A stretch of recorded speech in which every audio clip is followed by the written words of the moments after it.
Casey. This is the Minecraft book you got me. It's The Pick, and I'm gonna read to you Paul Sir Jr. It's called My First Day in Minecraft Survival Single Player SSP. I purchased Minecraft in July 2010, not to just released version of 1.0.3, which added monster sounds and cave noises to the game. For the first time, this was a time before chickens and cows even existed. It was a time when zombies dropped feathers, a time before the hunger bar, and auto-healing, a time before comfy beds to sleep through the scary night. But it was a long day ago in a long forgotten age. My first day in Minecraft started well. The landscape was beautiful, with its bright grasslands, sandy beaches, dense forests, rolling green hills, and tall mountains with waterfalls casting down their stony cliff faces. I just started wandering, exploring every nook and cranny. It felt like I was on some sort of fantastic journey in a wild, undiscovered place, a brave new world that no other living soul had ever stepped foot upon, not counting the few pigs and sheep I'd encouraged, of course. Then the sun sank beneath the horizon and nightfall covered the land in darkness.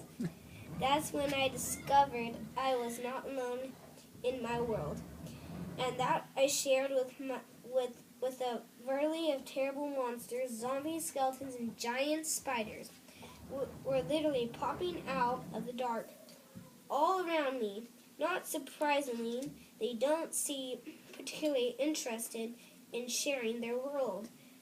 Rather than were far more considered with taking me a snack. Their snack? The chase was on. The monster were perched and perched me this way and that. I ran for my life, but quickly realized there was no place to go. They were everywhere, in the dark of night and inside caves as well.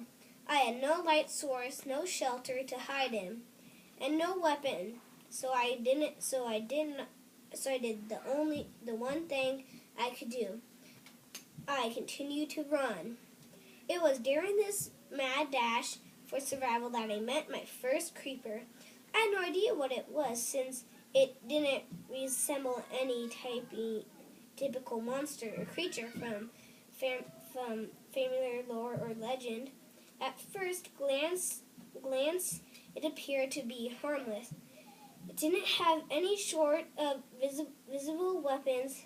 Heck, it didn't even have any arms, and I must admit, it was even a little bit cute.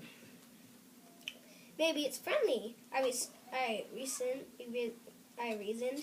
I moved toward it, thinking it might help me against the monsters. Still giving chase. As I got closer to the old creature, it started making a hissing sound. That actually sounds more like a sizzle.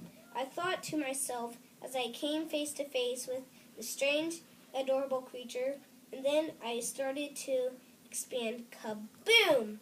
The creeper exploded and blew me to smithereens. And the screen reported game over. Thumbs ended my first day in Minecraft. I eventually decided to make own tutorials to help people not get eaten on their first night. Check out youtube.com Paul Sir Jr. I also want to show you another one. Here it is. Food and Health continued. Hunting Animals by Paul Source Jr. I usually feel quietly when I need to kill animals for their resources. Sometimes, however, an animal will employ special tactics to confuse and frustrate you to the very point that you can't wait to kill him. I remember a particularly annoying cow in my early days of survival. I had searched far and wide for leather but could not find any cows. I was nearly ready to give up when I spied a cow on the edge of a cliff. The cliff face was too sheer to climb, so I used the gravel elevator trick, jumping and placing gravel below you to raise myself to the cow's height. As I reached the top of the cliff, the cow decided to employ his secret invasion tactic, jump. The cow landed far below with a crunch. I shouted angry words and dug my way back down. The cow seemed to be out of escape trick, so I killed it and it went poof and dropped nothing. And in the moral of the story, when you go hunting, bring a bow. And that was the end of my story. Bye. Thank you. Thank you.